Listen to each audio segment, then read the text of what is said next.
Cheers. അതെ, ഇത് alcohol content ഉള്ള ബിയർ ഒന്നുമല്ല കേട്ടോ.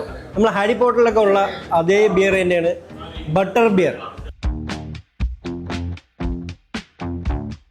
നമ്മുടെ തിരുവനന്തപുരത്തെ മഫിൻ ഹൗസിന് ഒരു പുതിയ ഔട്ട്ലെറ്റും കൂടി വന്നിരിക്കുകയാണ്.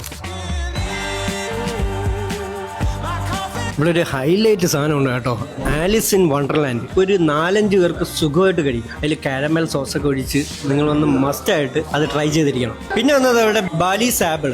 അതെ, സാബിൾ എന്ന് പറയുന്നത് മണ്ണാണ്. മണ്ണിന് പകരം ഇവിടെ ജാഗറിയും പിന്നെ ചോക്ലേറ്റും ആണ് ഉപയോഗിച്ചിരിക്കുന്നത്. ഡെസേർട്ട് സെക്ഷനിൽ ഒരുപാട് വെറൈറ്റി പുതിയത് വന്നിരിക്കണം എന്ന് പറഞ്ഞത് തീരുന്നില്ല, കൊണ്ടുവച്ചിരിക്കുകയാണ് അവരുടെ കോക്കനട്ട് ബവേറിയൻ. അകത്ത് ടെൻഡർ കോക്കനട്ടൊക്കെ വെച്ച് ഒരു അടിപൊളി സാധനം. അതുപോലെ തന്നെ അവരുടെ ബെറി പവ്ലോവയും ഈജിപ്ഷ്യൻ മഫ്രൂക്കയൊക്കെ കൊണ്ടുവന്നു. എല്ലാം ഒന്നിനൊന്നിനും മെച്ചം തന്നെയാണ്. ഉള്ള മധുരമൊക്കെ കഴിച്ച് ആകെ മത്ത് പിടിച്ചിരിക്കുകയാണ്. ഡെസേർട്ട്സ് ഒരുപാട് കഴിച്ച് ലാസ്റ്റ് അവരുടെ ട്രിപ്പിൾ ചോക്ലേറ്റ് ബ്രൗണി ഷേക്ക് കുടിച്ച് ഞാൻ നിർത്തുകയാണ്. അപ്പോൾ നിങ്ങൾ ലൊക്കേഷൻ മറക്കരുത്. പുതിയ മഫിൻ ഹൗസ് വന്നിട്ട് നമ്മളെ കൗടിയാറ് ദേവസ്വം ബോർഡ് ജംഗ്ഷനിലാണ്. എല്ലാവരും വന്ന് ട്രൈ ചെയ്തിട്ട് അഭിപ്രായം പറയണം.